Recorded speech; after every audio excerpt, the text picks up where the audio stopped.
Welcome back mga kaaldab. Ito na naman po ang inyong lingkod, si Mr. Destiny. Well, pasensya na po kayo. Dito pa lang po sa natatawa na po ako. Yung matagal mong hinahanap na opa. Di po ba? Nasa soul lang pala talaga. At eto nga po raw, ang tunay na aldab. Alam niyo sa totoo lang po mga kaaldab, sila na po yung gumagawa ng mga bagay-bagay na ikinasisiya ng Aldab Nation. Di po ba? Kasi ang pinakamaganda nga po rito mga kaaldab ay yung sinulat nila na ang tunay na aldab. Sa mga bagay-bagay po na ganito, sabi ko nga po sa inyo, napakarami pong mga komento, hati ang opinyon ng mga netizen. Di po ba? Since 2023, 22, 23, 24, talagang halos iisa po ang nagiging opinyon at sa reaction po nila about sa aldab na talaga namang okay lang.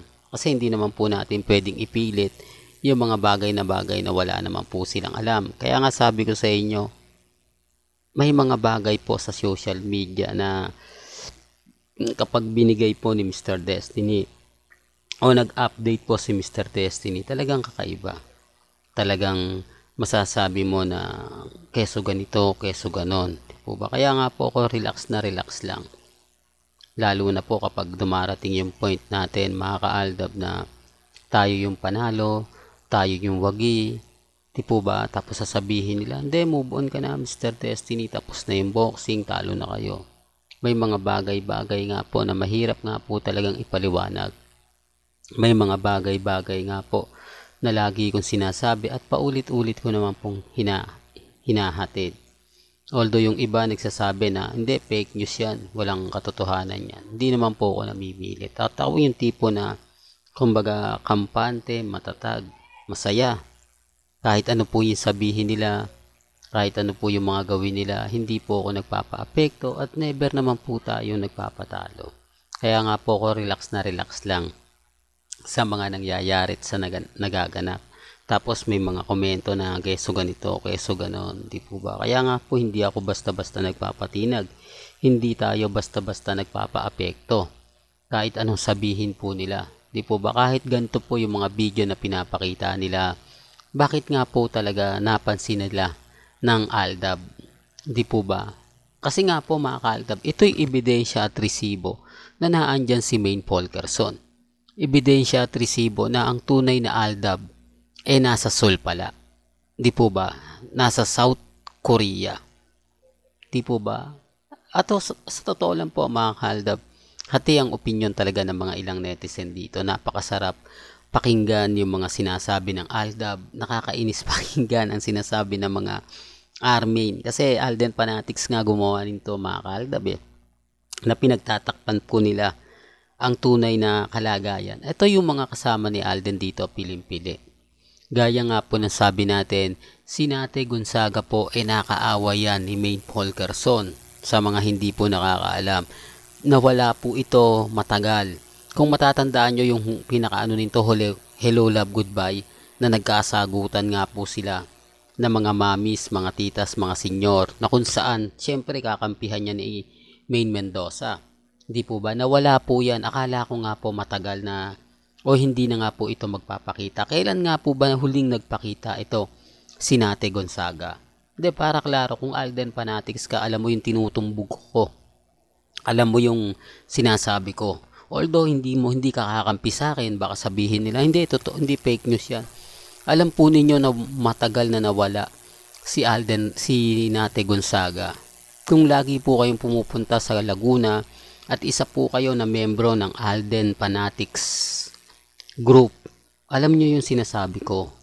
Although hindi ako kakampihan, aminado naman po ako. Pero sino nga po ba yung paniniwalaan ninyo? Sino nga po ba yung sa tingin nyo nagsasabi ng totoo? Ako na updated kay Alden. Ako yung kumbaga lahat ng mga kaganapan ni Alden naandyan. Di po ba? Kasi kung titignan nyo mga kaaldab, si Nate Gonzaga lang po ang hindi binanatan ni Christopher Min. The real talk to mga kaaldab. Kung matatandaan nyo, nagkaroon di po ba ng ng issue sa Hawi Boys? na kung saan nga po sila Mama Ten, Laisam ang binanata ni Christopher Min na sinasabi niyang na kumbaga nasa dulo ng dila natin mga kaaldab, nasisira sa karir niya. Hindi po ba? May mga tao daw sisira sa karir niya na sinasabing malapit sa kanya. Hindi po ba? Wala dun si Nate Gonzaga. For the record lang po, ha? Kaya nga sabi ko sa inyo, hindi niyo po pwedeng sabihin na isa si Nate Gonzaga sa pinagkakatiwalaan ni Alden. Nung bumalik lang po yan, saka lang po pinagkatiwalaan siguro. Alam niyo naman po, may mga bagay-bagay na kung iisipin naman po ninyo at susuriin, kayo na po bahala magkomento dyan. Ang kagandahan nyo lang po dito sa channel ni Mr. Destiny, 101% tayo. Updated na updated. Di po ba? Although sinasabi ng iba, hindi Mr. Destiny, fake news ka. Lahat ng sinasabi mo hindi totoo.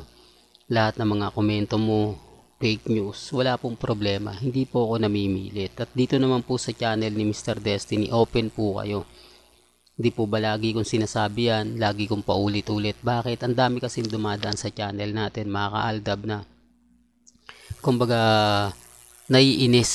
Ang daming mga galit na galit, ang daming nagsasabi na keso ganito, keso ganon, di po ba? Pero okay lang yan, normal lang po yun. Darating din yung point, mga kaaldab, tayo yung wagi, tayo yung panalo. Sa mga galit na galit sa channel natin, sa mga inis na inis sa channel natin, okay lang po yan. Di po ba? Ang importante lang naman po yung mga binibigay natin, mga kaganapan na kung saan nyo sa aldab nyo lang po makikita. Kaya nga po tayo binabanatan lagi. Kasi nga po ayaw nila ng update natin. Kaya nga po mga kaaldab, kita nyo naman po kung gaano tayo ka-updated. Di po ba? Isa nga po ako sa malaking tinik nga po sa Armain at sa Alden Fanatics. At sa mga main fanatics. Totoo to mga kaaldab, dahil ako nga po raw ang kumbaga isa sa nagsusulsol, masakit na salita, di po ba? Isa daw po ako sa nagpapaasa sa mga mami, sa mga tita, sa mga senyo na dapat nga po raw inaayos ko na. Isa daw po dapat ako sa nagpapaliwanag na move on na tayo, tanggapin na natin yung katotohanan. Hindi po ba? Kasi sabi ko nga po sa inyo, marami rin po kami mga alam.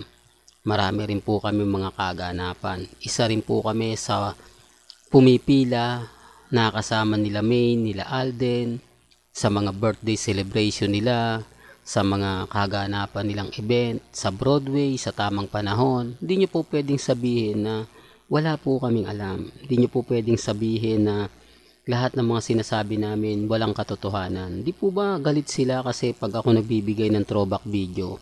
Di po ba anong unang sabi nila? Matagal na yan, luma na yan, 2015 pa yan, dapat yan mag-move on na kayo, dapat yan tapusin nyo na. Di po ba nakakalungkot kasi ganito ganyan, kung ano-ano na po yung naririnig natin, kung ano-ano na nga po yung mga sinasabi nila. Pero hindi ako nagpapa-apekto, hindi po tayo nagpapatinag kasi alam po natin yung totoo. Alam po natin yung mga nangyayari at nagaganap. Kaya nga po sila yung affected, tayo hindi.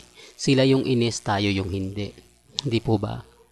Well, hanggang dito na lang po ang ating latest updates. Kaya kung gusto nyo pa po ng pinaka-latest at sariwang update, abay tumutok lang po kayo dito po sa channel ni Mr. Destiny para updated po kayo sa mga latest at sa mga bagong video po na ilalabas po natin maya-maya lang. Hanggang sa muli, salamat po sa panonood at pakikinig.